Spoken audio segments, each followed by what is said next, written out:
Heidi-ho, travelers, and welcome to the second season of The Journey Show.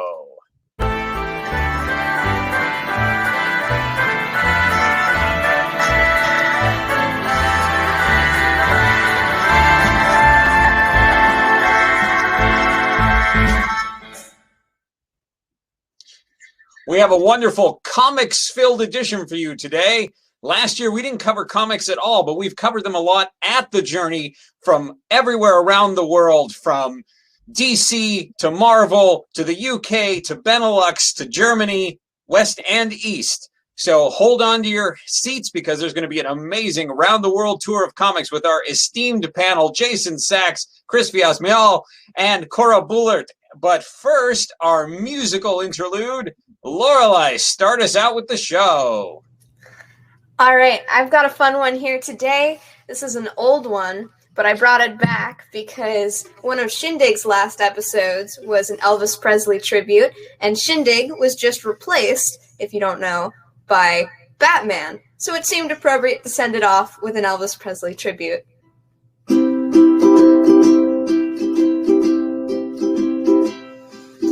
Wise men say only fools rush in, but I can't help falling in love with you. Shall I stay? Would it be a sin if I can help falling in love with you? Like a river flows surely to the sea, darling, so it goes. Some things were meant to be. Take my hand, take my whole life too, for I can't help falling in love with you. Like a river flows surely to the sea, darling, so it goes. Some things were meant to be. Take my hand, take my whole life too, for I can't help falling in love with you. No, I can't help falling in love with you. Thank you. Amazing. I remember when Lorelei performed that. This is pretty much the start of her music career. She performed it at her uncle, my brother's wedding. And we knew she was ready to be catapulted to superstardom. And as you can see, here she is. So we're going to be talking about comics today, but a lot has happened in the last 2 months since our last Journey show. So first, this news.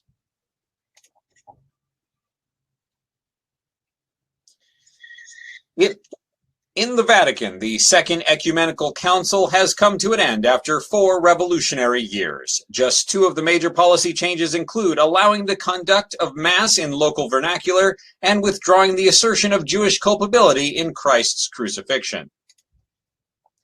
In Vietnam, the holiday is over. A major peace offensive launched late December came to a close with the resumption of bombing over North Vietnam at the end of last month. Nearly 10,000 new troops have arrived and are participating in 2 operations to clear northern South Vietnam of Viet Cong presence. A B-52 nuclear bomber crashed near the Spanish village of Palomares, scattering 4 atomic bombs. As of today, only 3 have been recovered. The Spanish government have demanded an end to American military overflight of their country. Regime change has roiled 3 continents. In Africa, coups in Upper Volta, the Central African Republic, and Nigeria have installed new governments. In Indonesia, the increasingly embattled dictator Sukarno faces what may be insurmountable opposition from the military and other anti-communist forces in his nation. A peaceful transition of power followed the greatest brokering of peace in a generation of conflict. The night after Indian Prime Minister Shastri and President Ayub of Pakistan buried the hatchet in their fight over Kashmir, the Indian leader succumbed to a heart attack. His replacement came as a surprise. Indira Gandhi, daughter of former Prime Minister Nehru, has been elevated to the post, and thus a woman has assumed leadership of the largest democracy in the world.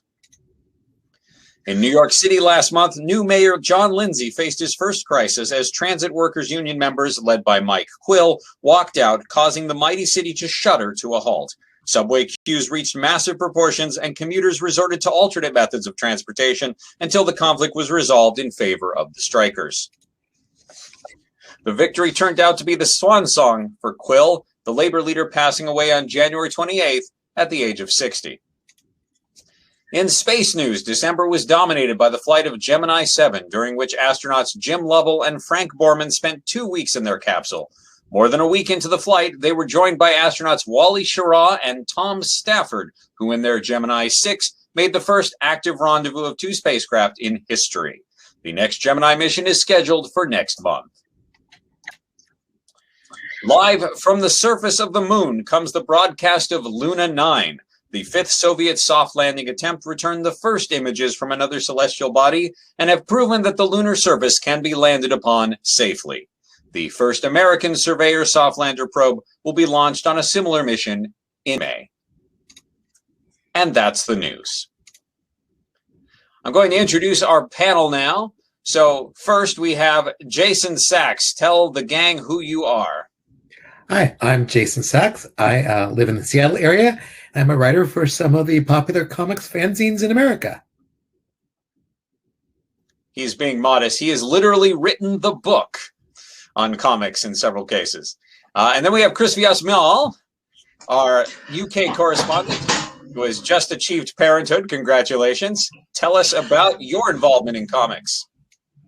Thank you very much. Yes. Yes, I'm based in the UK, and I read a lot of comics. I've been reading them in the UK since the 40s. So I think I become an expert purely by maths rather than any academic study.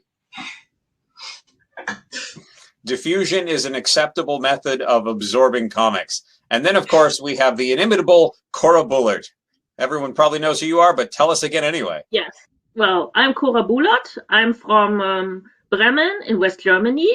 And I'm the West German, or, well, all of German correspondent, since we don't have one from East Germany, at the Journey Show. And I'm also a comic fan and comic reader. And I'll be talking about continental European comics today, which is, well, the West and East German ones, as well as the comics from Belgium, France, and the Netherlands, which have a great comic culture. And by the way, if you have missed, we are not talking about Japanese comics, although they are a vibrant force in the medium. But if you look at our rerun schedule for the kinescopes of last season's shows, you will see that in October, I had a lovely show with Erica Friedman, and we discussed not only Japanese cartoons, but we spend a little time on comic books as well. And we are looking forward to Erica providing her first article for The Journey in a month or two, and she'll be talking about the state of comics in Japan. But in fact, at The Journey, if you've been following closely, you will see that we have done a lot of comics-related articles in the recent past. And so we'll be discussing some of them and also answering your questions. So any questions you might have, be racking them up. And in a few minutes, our lovely moderator behind the scenes, Janice, will be soliciting you for questions. So first off, let's talk about what's come out this month for, I think, most, well, actually, I won't make the assumption that most of our audience is American, because I don't think that's actually true anymore. We're pretty much international thanks to the early bird satellite. But that said, I want to start on American comics because that's what I've been digging into lately. The cover date for comics right now is April 1966. And Jason, you have been a National Comics fan for a long time, and we're friends anyway. Why don't you tell us what's new in National Comics? National Comics is having, I want to back up for a moment to say 1965 and early 1966 has been a banner year for comics in the United States of America. We are all aware of the runaway success of the Batman TV show, which just premiered last month, which has brought a lot of interest around my friends in comics, comic-related material, and just the art of reading and enjoying the superheroes. Along with that, there's been just a tremendous growth in the diversity and amount of great comics that have been coming out in America. I'll talk about DC in a moment, or National in a moment. Marvel has been producing some great work. The current three-part storyline, which we're just through the first two parts, which star this new villain Galactus in Fantastic Four, are some of the greatest comics I've read, which come on the heels of the introduction of this new team of heroes/villains called the Inhumans. There's Galactus, yes, in his rather interesting outfit. I'm not sure why artist Jack Kirby has him in shorts and open arms with a G on his chest, but maybe that's just the way we perceive this godlike being. I'm not totally sure. He has a G on his chest because his mom doesn't want him to lose his clothes when he's away at camp. The same Jack Kirby who does that great comic also is doing amazing work on Thor right now. If you caught this month's issue that just came out last week, you saw the horror and the Holocaust, which was just a dramatic culmination of a great Asgard saga.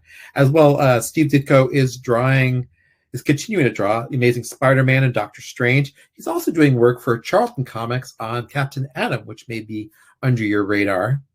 And it's beautiful work he's doing there. Charlton is producing their own line of heroes, including Son of Vulcan and Judo Master, which are also very fun. Even Sleepy American Comic Book, the American Comics Group, rather, is producing a hero named Nemesis, and probably the strangest superhero you will ever read, Herbie the Fat Fury, who's this rather corpulent young man who has a series of rather surreal adventures in which he puts on a cape and shorts. I wonder if Galactus maybe got his fashion hints from Herbie, and bops people on the head with lollipops. Okay. In terms of DC Comics, a lot of their comics are continuing to be as interesting as ever. Metamorpho, which is kind of the semi-humorous adventures of this superhero who's also involved in some larger kind of corporate espionage sorts of things, continues to be absolutely delightful. The Flash, with a wonderful work by Carmine Infantino on art, is a delight. Green Lantern just last year revealed the origins of the Guardians of the Universe. And one thing that may have gone under most people's radar is both the adventures of Jerry Lewis and the adventures of Bob Hope have brought in some wonderful horror elements to them, of all things. So what we're seeing right now is, and I should say one more company I want to call out is Warren Magazines, which are full-size magazines producing black and white comics. They have been doing a line of horror comics for a few months, creepy and eerie. And they've just introduced a new comic called Blazing Combat, which is war stories. All three of those comics are amazing, delightful work by some of the greatest cartoonists around, including Steve Ditko, as well as a lot of the artists who worked on the classic EC comics of the era. So there's a lot of great American comics, and I bet there's a lot of great work coming out in other countries in the world as well. Yep. And we're definitely going to be talking about them. I want to say that I pulled it. It is interesting to note that the current era of comics in America, and I'd love to see how its counterparts are in Europe and so forth. The current era of comics is only 5 years old. Fantastic Four came out 5 years ago, made a huge splash, and you can see just in 5 years how much the art has evolved. And I mean that literally and more figuratively. Jack Kirby, when he starts out drawing Fantastic Four, it's kind of crude. And by the time, and I had a chance to read my entire run of the X-Men. I think we're up to issue 16 now. And Iceman, when he starts out, is just a big white turd. And now he has definition and shape and looks a bit like the Silver Surfer, actually. But the stories are also getting more sophisticated and less kidified. The lettering is getting more sophisticated. One of the things I prefer in Marvel over DC, this may be a small thing, but Sam Rosen and Artie Simek, I feel, do a much better job of penciling than the sort of indistinct DC lettering. And lettering makes a big deal into the professionalism of a magazine. We were talking about Batman, and I want to bring that up real quick. 1 second.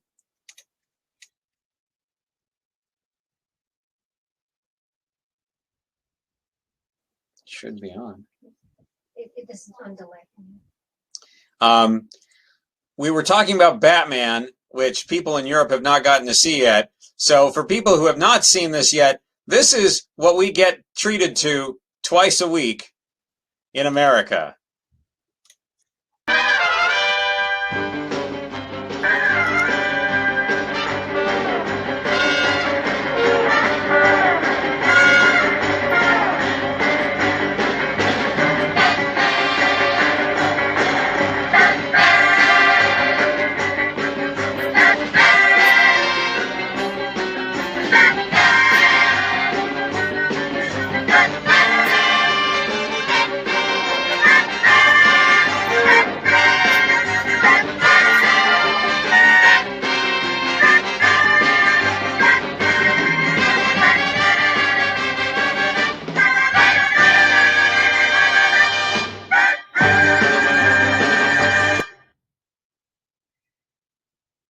I just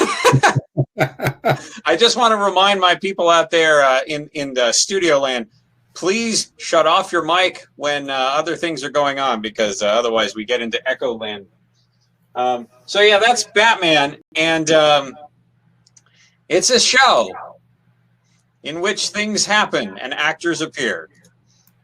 And since it is targeted at a younger audience, I'm actually going to let Lorelei tell us what she thinks of this new show. Well, obviously I was a little bit inspired there with the costuming. Actually, I'd say the first impression I got from Batman was unimpressed, but I'm getting, it's sort of growing on me. Like, you know how like a fungus would grow on someone, but like a fungus that you like in a weird sort of symbiotic way. In terms of the costumes, I have to say, Burt Ward can pull off the tights and the spandex. Adam West cannot, and I'd say the best part of the show is definitely seeing it in new color TV, and how they really put all the effort into the sets and the costumes, and like not the spandex, but the costumes, which are actually the villains' suits. There's been several pink suits that I just absolutely adore. But overall, as a show, in terms, if you're watching like for the plot, or the acting, or anything that you might think you would watch a show for, I don't know that it's the show for you. It is better than Voyage to the Bottom of the Sea, however. That is not a very high bar, but yes, it does step over that bar. Well, Voyage to the Bottom of the Sea beats a lot of other shows, including Gilligan's Island and many other primetime shows. So, Jason, have you seen the new Batman? I have, and I have to admit, I just love it for the color and the goofiness of it. I also love that Batman and Robin get trapped in a death trap at the end of the first part of each episode and then have to escape it in some ridiculous way in the second half. And it's just so delightful to see what these crazy villains have created for them and how they escape from those traps. Because it's just always so absurd and over the top. Maybe something they'll have in their utility belt, or maybe just like Robin thinks of a rhyme that makes sense for them to escape the trap. I also really love the people who play the villains. The Joker, for example, is just a delight. Just makes me laugh every time I see that face. And the painted over mustache, of course. And the painted over mustache. Yeah. Caesar Romero. I think Burgess Meredith has stolen the show so far with his quack, quack, quack. Absolutely. All right. Well, I don't want this show to be too American-centric, so let's now go across the pond to jolly England. Chris, tell us about comics in England. Okay, it'll be interesting to see that Batman show because I do know the BBC have brought it up already, and it will be airing soon. So we'll have to see. I think it'll be interesting to see if that enlightens any inspiration for British superhero comics, because those have kind of died off. There were a few back in the 50s at the same time as American imports were coming in. So there was things like Marvel Man, who was just a continuation of Captain Marvel once they weren't able to get any more imports of that. And there was one called like Captain Comet for a while. But now there's maybe one in the back issue that's a traditional superhero. Traditionally, sort of like the main comics that we have, they are very much big anthologized ones. But also, what you do is you have a couple of pages of story for each different strip, but they will be anthologized over a very long period of time. So sometimes you'll have one storyline will last an entire year, for example, before you get to the end of it. The biggest sellers tend to be humor comics, tend to be the big sellers. So things like the Beano and the Dandy still sell around 1 million copies a week. So they're probably about 40% of the market's probably of these kind of humor comics. The ones that tend to be more science fiction and the one we like are what sort of considered to be boys' adventure comics. The biggest of those being the Eagle, which has Dan Dare, who's kind of like a very stodgy version of Flash Gordon. So he's still sort of like very much a sort of like wearing sort of an old-fashioned general's uniform and sort of very stiff upper lip as he goes and fights alien invaders across the universe. Though I say that the sort of like it's become very old-fashioned recently and it's sort of died down a bit.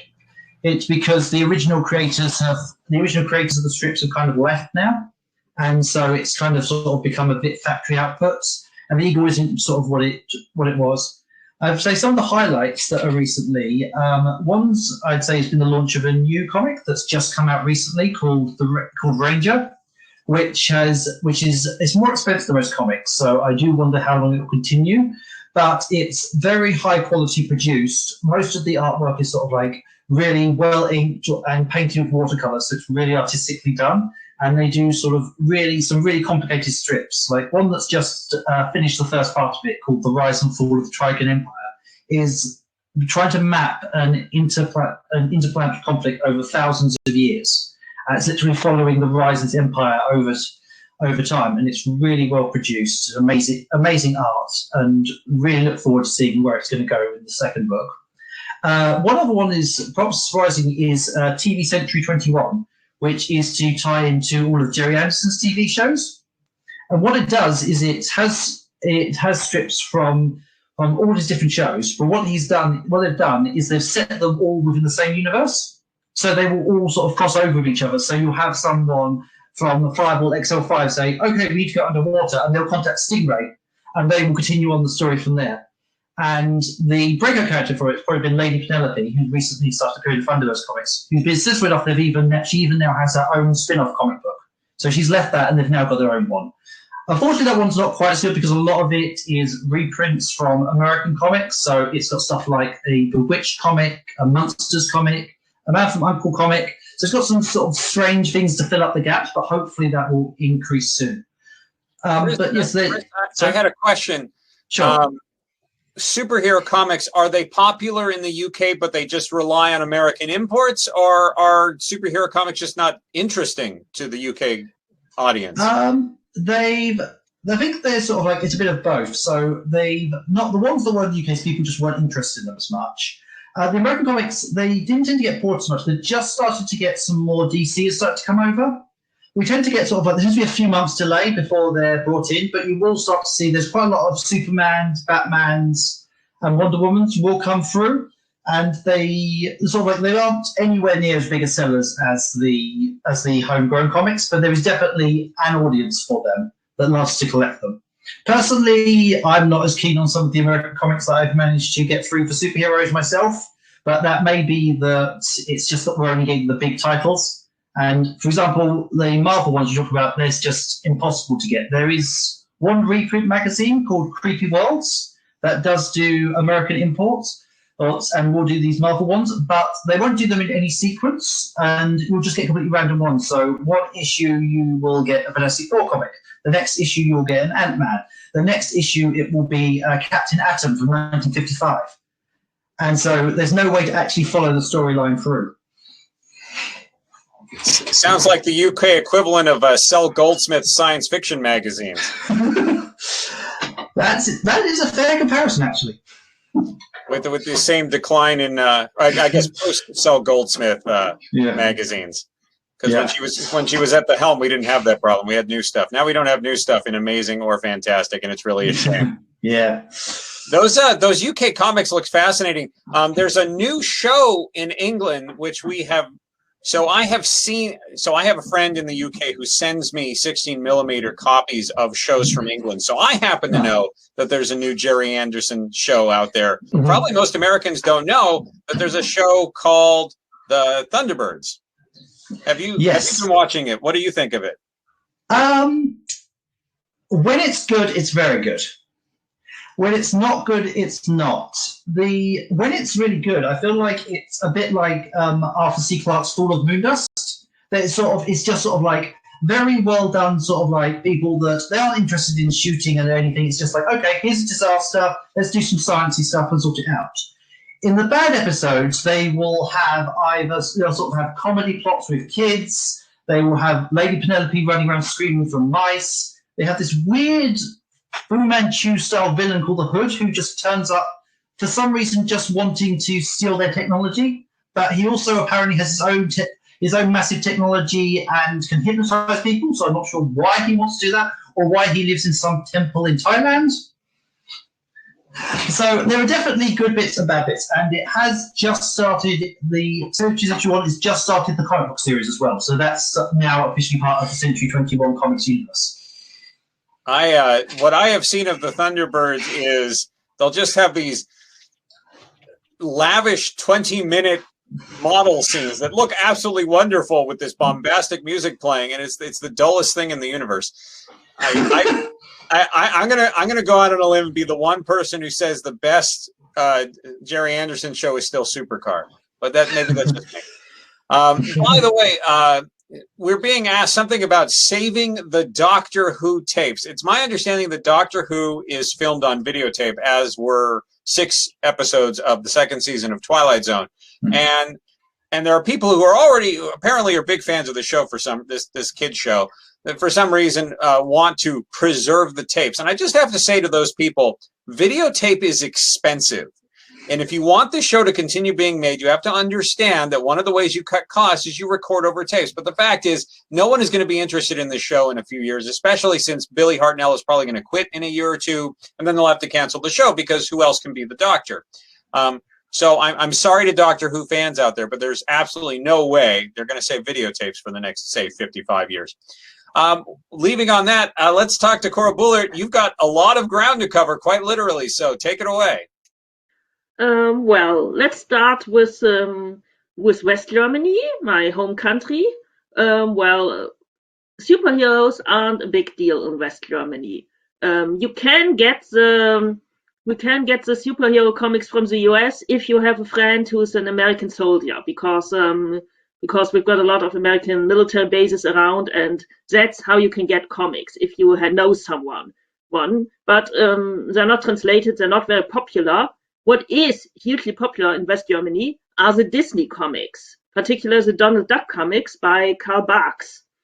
And why are they so popular? Well, because the German translator, which is a lady called Erika Fuchs, she's absolutely brilliant, and she's made these very simple animal comics, funny animal comics. I mean, I've seen the originals. The drawings are good, but they're not really, the texts are really not very interesting to adults, and he introduces all sorts of literary illusions and wordplay, and that's why it's so hugely popular.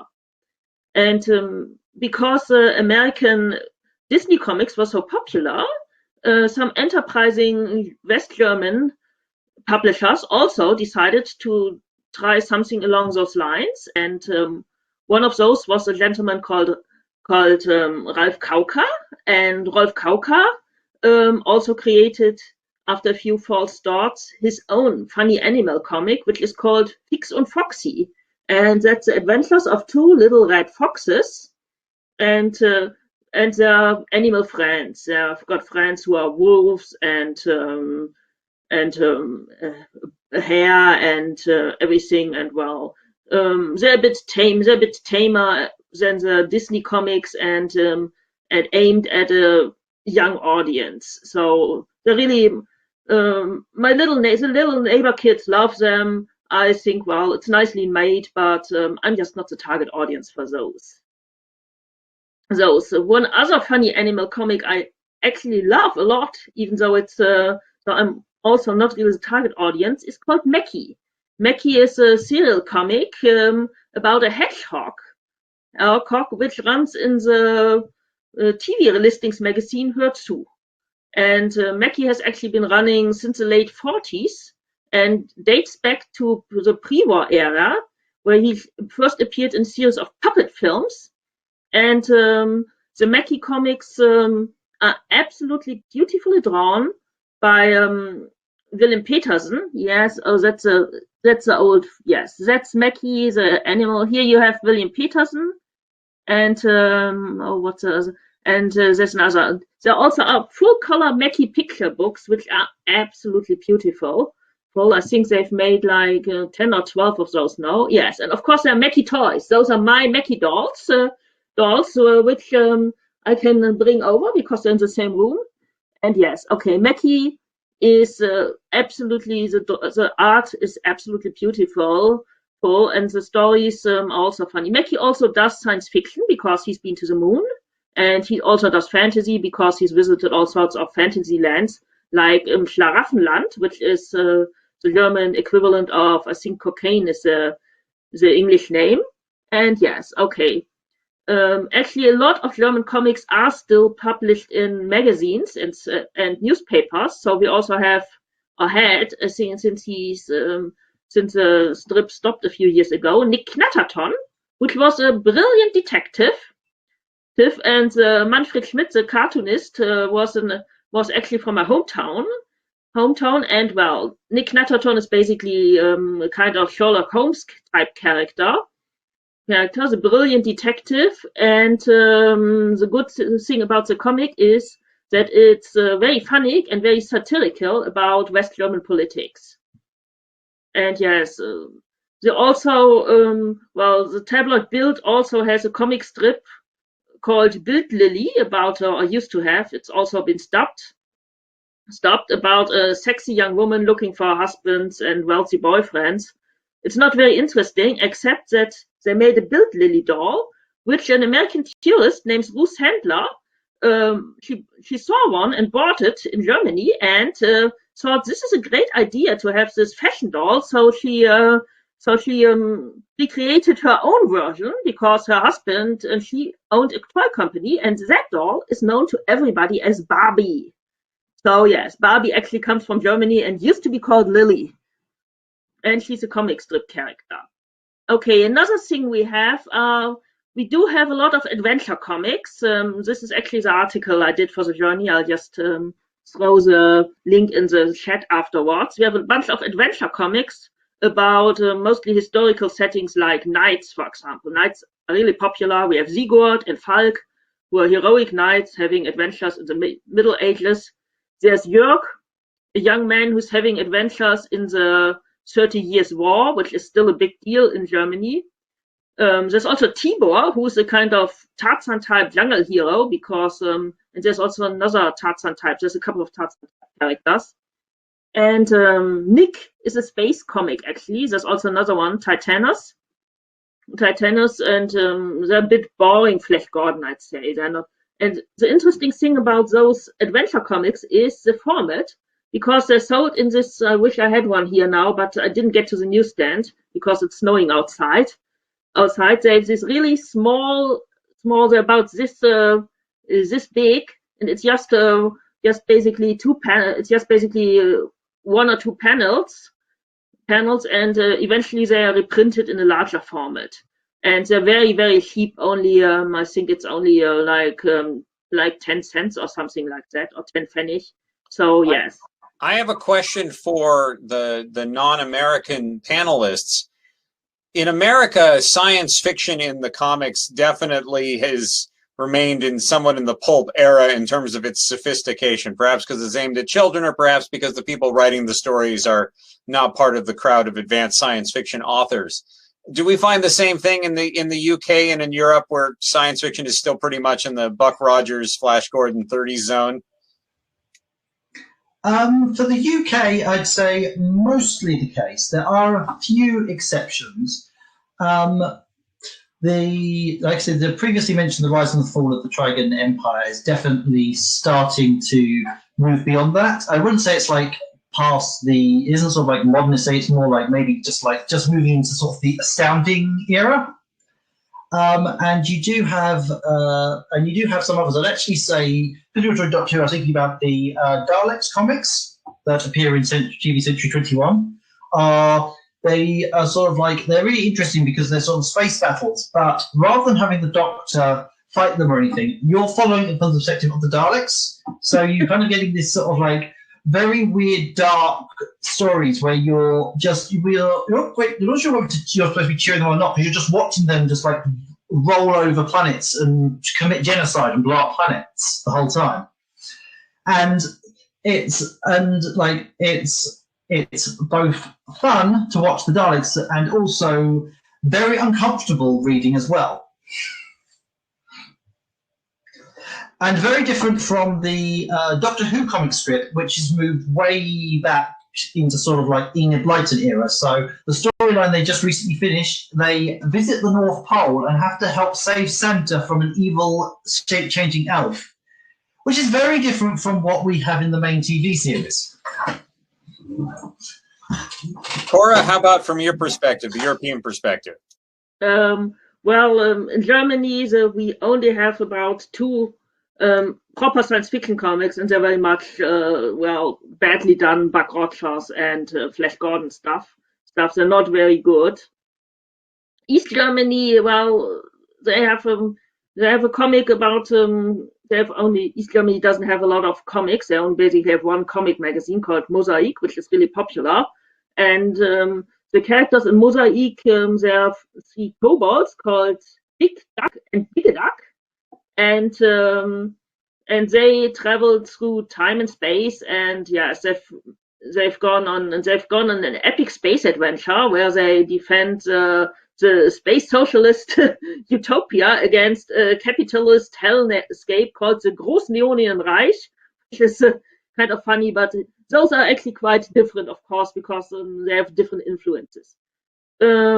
Belgium, France, and the Netherlands do have a few science fiction strips, but again, their history is more popular. We've got a lot of historical and Western characters, and aviation heroes are really, really popular, which is weird because it's sort of like the pulps were like 30 years ago in the US. But you do have a few science fiction strips. There's Barbarella from France, who is very, very interesting. She's quite lovely drawn, and she looks like Brigitte Bardot, and she loses her clothes a lot, and she engages in a lot of first contact with alien life forms, very intimate first contact.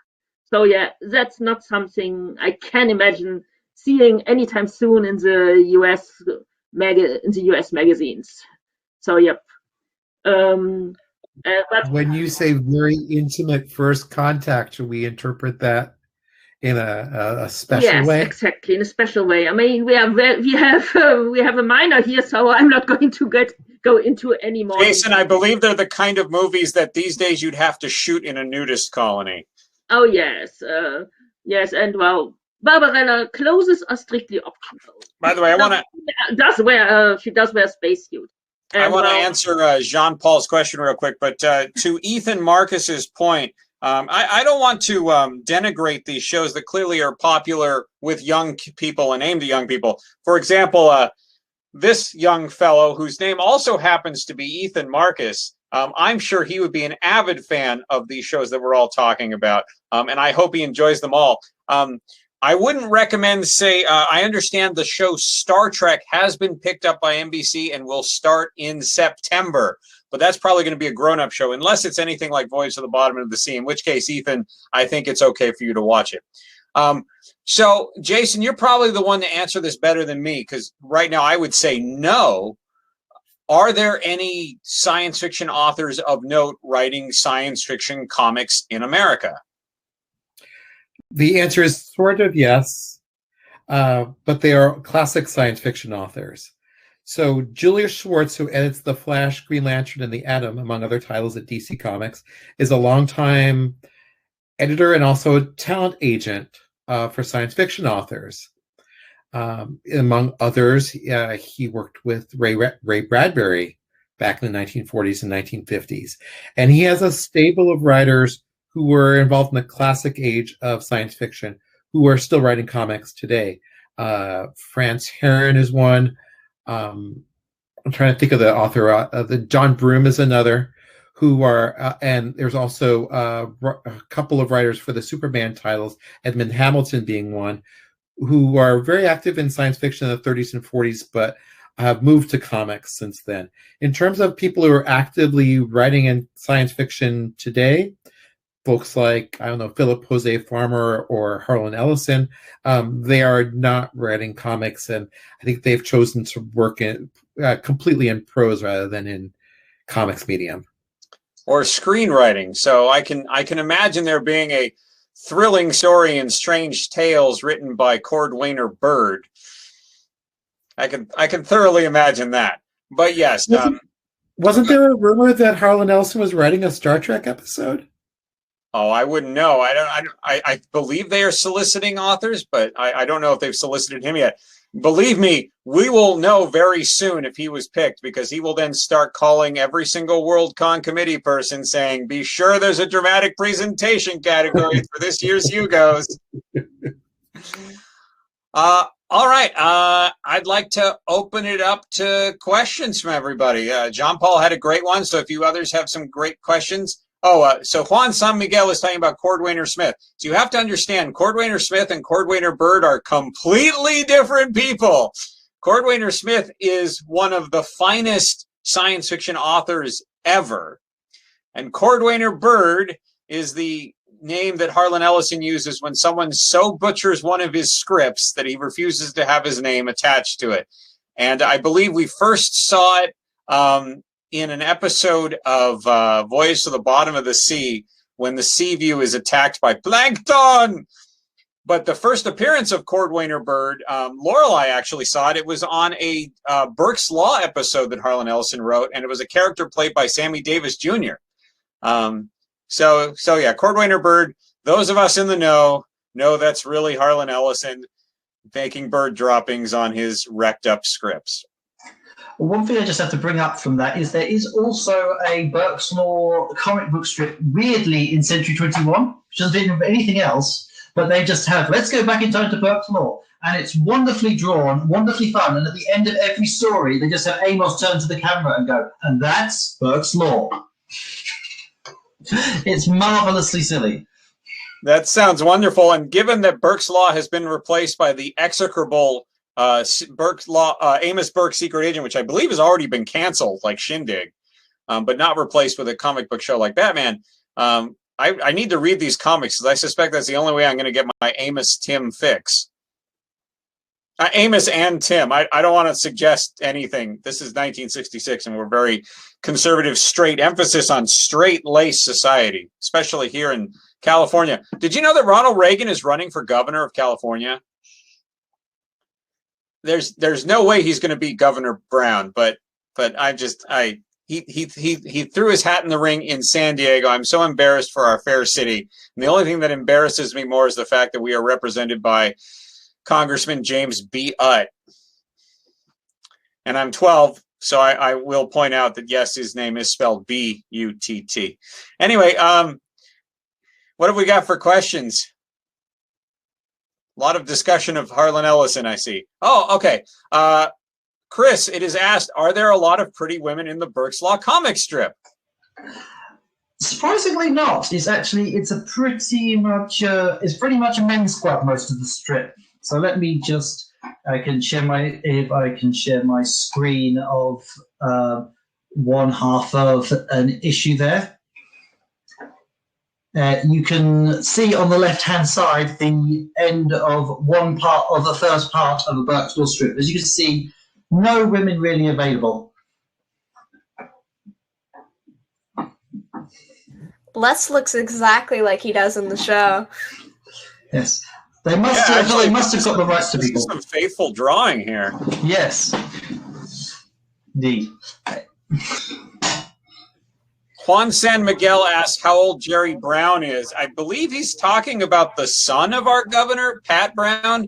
I think he's in law school, so he's somewhere in his 20s. He was born in like 1938, I want to say. I don't know why we would be so fantastically interested in our governor's children. Children should be left out of politics. It's not like Pat Brown is going to start any kind of gubernatorial dynasty. That would be like Senator Bush from Texas's kids entering politics. Or Senator Al Gore's kid. On the other hand, stranger things have happened. In fact, we had cross-party Roosevelt, so you never know. All right, what do we got for questions?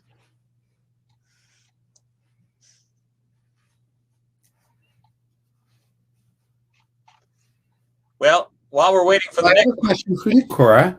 What country do you think is producing the most interesting comics these days? If I was to spend money to get some books imported to the United States, well, what should I look for? Actually, I think Belgium is a tiny country, but they have the best comics because a lot of the comics that people usually mistake for French, like Tintin, which I think you do get Tintin. Do you in the US? He's been going. It's adventures of a young reporter and his friends. It has been going since 1940s. Sorry, it's older. Tintin has been going since 1929, and then restarted after World War II, and has its own magazine. And Belgium has a great variety of comics and some really, really amazing artists. And you have everything from humor strips, Lucky Luke is brilliant, for example. It's a Western humor strip. And you've got straight adventure strips like Blake and Mortimer, which are the adventures of a British secret agent and his professor friend, and they have some very science fictional adventures, a little bit like the Bond movies, but not so many ladies and so on, because the Belgian comics are a bit prudish because it's a very Catholic country, so little few ladies. And then there's nice things for children, like something called Les Schtroumpfs or the Smurfen, or in German we call them Die Schlümpfe. Schlümpfe, I think the English title would be The Smurfs, about some little blue gnomes living in the forest. And yeah, they do some really great work. But there's also great work coming out of France. The French were they were importing the Belgian comics for a while, but now they've started up their own and they've done great comics, something like Asterix, which is a hilarious humor comic, which is Pfeffert and the Grey Mouser. Imagine them being Gaulish warriors living at the time of the Roman Empire and resisting against Roman occupation. And everything was full of satirical political allusions to contemporary French politics. And it's brilliantly drawn by Albert Uderzo is the artist, René Goscinny is the writer, and they're really, really well made. There's also a straight one, another one about the Gaulish Roman, which is a big deal in France still. So that the Roman Empire conquered and occupied them. So yeah, there's another one about the Gaulish character in the Roman Empire, Alix, which is straightly done. And yes, Cora, can you say was it Asterisk that's the Fawford and Gray Mauser comic? It's Asterix. Yeah. It's Asterix. I don't know if it's in the US yet. It is in Germany, but in really bad translation. I'll put the name in the. Well, and I understand the French launched their first satellite and named it after Asterisk, which is cute. Yeah, well, he's hugely popular, Asterix, especially in France, and I really enjoy them. I really enjoy them as well. But yes, the German translations are terrible. Terrible. Go ahead, yes, Chris. I hope they get better ones.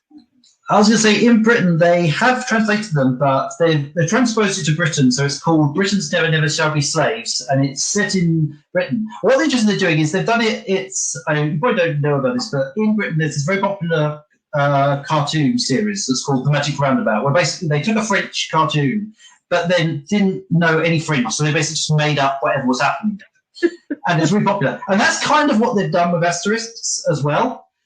But it's a lot of fun and very silly, and it has loads of meta jokes. So at one point, someone says the plot line of it is that the druid in it gets knocked unconscious and can't remember who anyone is. And then he sees the very rotund member of the thing and says, "Oh, you look like a balloon." And then he says, "You can't say that. Balloons haven't been invented yet." And that's the kind of humour they have going throughout of it. That's incredibly silly, incredibly meta. At several points, they're actually saying, if you keep blowing stuff up, you're going to destroy the comic book. Yes. But that's the kind of humour they have in it.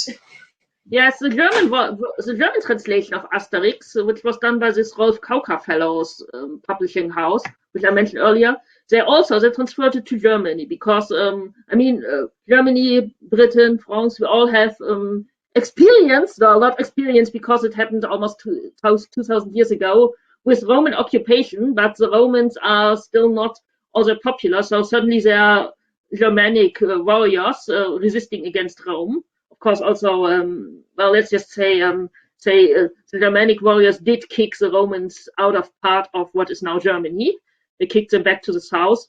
And the problem is that the humor they included some political allusions to contemporary West German politics, which was, not very funny. And then they included some anti-Semitic jokes, which were not funny at all. And actually, there's a lawsuit going on because the French publisher doesn't want those German translations to exist. And apparently, we're supposed to get better and more faithful translations, which I'm hoping for. But yes, Asterix it's hilarious. We have historical comics in the United States too, but since we have only one period of history, they're all westerns.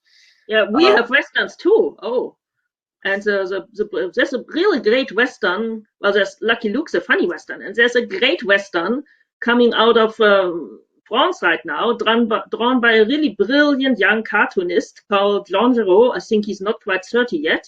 He sometimes also goes by the name Möbius when he does humor strips for a satirical magazine, but as Jean Giraud, he draws a comic which used to be called Fort Navajo, but nowadays it's called Lieutenant Blueberry because he's a hero. And yes, if you've seen those Western movies with Clint Eastwood, the Italian ones, this is a comic strip equivalent, and yes, it's great. There's been a couple of questions about East German comic demand. So is there a black market of comics funneling into East Germany? Do you know? The problem is, of course, there is a sort of black market because people, of course, cross the border and sometimes they bring comics to read for children of their friends. And part of the reason why this East German mosaic comic was started is because the East German kids were reading those Mickey Mouse and Donald Duck comics imported from West Berlin and from the West. And of course, they should rather hold some socialist values. And Mosaic is actually the only good East German comics. There's a couple of other strips in things like Die Trommel, the drum, the official magazine of the young pioneers of East Germany, who have great comics which absolutely thrilling plots about socialist heroes, things like the girl from the Soviet War Memorial, which is you can see it reprinted in full in my article, and yeah, don't bother, it's just pretty awful. But this Digiduck comic in Mosaic is the only good one, and actually that one is sort of a black market good in East Germany because they don't have a lot of paper, and paper is allocated. And of course, things like this boring Young Pioneer magazine are really, really important, and they get a lot of paper, even though no one wants to read that stuff. And so Mosaic doesn't have that much paper allotment, and well, you have to know someone who works at the newsstand to get an issue. Or if you're West German, you can get an issue if you bring in some Western comics for them to enjoy, and then they maybe give you one of their Mosaic collection in return. That's how I came by a few issues of that, and it's really nicely made. I wish that it had a higher circulation. I wanted to, as we're running close to the end of the show, so we will, just so everyone knows, you can visit us after the show, and I hope you will, at Portal 55, where we can continue to talk about comics. But I wanted to leave off on the X-Men. And the reason why I wanted to leave off on the X-Men is we have a new writer in our midst, Dana Pelabon, and she is new to fandom. But one of her gateways has been the X-Men comic books, and she wanted to hear more about this. This is the latest issue, starring a new villain called the Mimic. And you'll notice that the good guys are always in primary colors, and the bad guys are always in secondary colors, just so you can tell who they are. The X-Men is really interesting to me. It is my favorite comic book, and in just 3 years, it has probably done every single cliche known to comics. It is a microcosm of Marvel in one place. We've seen several inconsistencies. We've seen characters come and go. We've seen artists come in and out. And it's just fascinating. For instance, in the first couple of issues, they have by the way, for those who don't know, X-Men is sort of like an evolution of the Fantastic Four, except they're a bunch of mutant kids led by a wheelchair-riding Professor X with telepathy, sort of like the Marvel version of the Doom Patrol. In fact, they're very similar. But the X-Men is great because you get sort of the strife of the Fantastic Four, but with the teenage relevance of Spider-Man. So I think it's a strip that would really appeal, say, to Lorelei. And they also are starting to do some interesting social commentary with mutant superheroes not being very much liked by the normal people of the population. In fact, we've already seen calls for their extermination by a man named Bolivar Trask. But X-Men has evolved so much in just a short time. So there was a character named Beast who has great dexterity. In the first 2 issues, he is sort of a thuggish character. And all of a sudden, issue 3, he's incredibly erudite, and they have this almost Beauty and the Beast, except in the same person. In the 3rd issue, they have a bit of an implication that Professor X has a crush on the newest X-Men, Jean Grey. They have thankfully dropped that very quickly, and now there's just very awkward, introverted hedgehog love between Scott and Cyclops and Jean Grey Marvel Girl, who never seem to get it together. They have a villain named Magneto. A bunch of the fans wrote in and said, please get rid of this annoying character who sounds like Hitler, except he's opposite. And so an alien came down, took him away, never to be seen again, except he came back 3 issues later. So I guess you really just can't leave anyone dead forever. Has anyone else read the X-Men? What do you think? It is part of my normal reading routine. And the first issues by Stan Lee and Jack Kirby are just amazing to me. I love the way Kirby and Ditko Kirby and Lee, bring in Magneto in the first issue. He's such a powerful villain. The soap opera based storylines between the characters is wonderful. They bring in then a bunch of other great villains as well. The Vanisher, Enos the Untouchable, the Blob. It feels like the comic is going to thrive. And then about issue 10 or so, Jack Kirby leaves. And since then, we had a number of rotating artists who seem to try and mimic Jack Kirby. There's an issue that's drawn by Alex Toth, who's usually wonderful, but there was just this tremendous conflict between him and Kirby. And there's a new artist who's joined the book goes by Jake Gavin in the book, but based on the work I've seen, it's actually by a man named Werner Roth. And Roth is about as far from Kirby as you can get. His art is very kind of static, a little blah. I really feel like if he stays with the book for a while, might lose some of his popularity. I think it's ironic that we have people joining us from other countries, because to me, the cool idea with X-Men would be to bring in characters from other countries. Maybe like a circus performer from Germany, for example, as one of the characters, or maybe like some character from Canada to kind of give it an international feel and some energy to it, because right now the book is feeling like it's a little static. I have really been appreciating the art of Steve Ditko on Spider-Man. And the only person I think who really captures that sort of organic look would maybe be John Romita on Daredevil. In fact, there are scenes where Daredevil is flying around on his cane, and I would have sworn it was Steve Ditko drawing Spider-Man. Am I the only one who sees the resemblance here? I think if anyone could take over the pen from Steve Ditko, it would be Romita. I see a lot of Ditko influence on Romita. Again, I want to mention, if you're a fan of Kirby, or excuse me, a fan of Steve Ditko, try his Captain Atom book from Charlton as well. It is drawn equally as delightfully and equally as wonderfully. I'm personally a big fan of Ditko on Doctor Strange, which is just wrapping up an enormous year-long saga, which has just been incredible because it's spanning the entire Netherverse of the cosmology of these characters, the climactical confrontation with Destiny, who's the universe in the body of one giant being, is just mind-boggling. Is this in Strange Tales? This is in Strange Tales, which does he get the whole book, or did they still split it in half? Oddly, the first half of the book features Agent of S.H.I.E.L.D., which is Marvel's takeoff on Man from U.N.C.L.E. / James Bond, starring Nick Fury. So it's the strangest comic because it has the techno wizardry of Nick Fury, Agent of S.H.I.E.L.D., and then the mystic mastery of Doctor Strange. I have to say, Fury and his Howling Commandos is one of the comics that I maintain a monthly subscription to as well. It's a delight, isn't it? I like it. It is less serious than Sergeant Rock, and that is probably its virtue. We are now past the hour. So those of you who want to keep talking about comics, please join us in Portal 55. I know we all had more to say, and that's always how it is on the Journey Show. I hope everyone had a great time.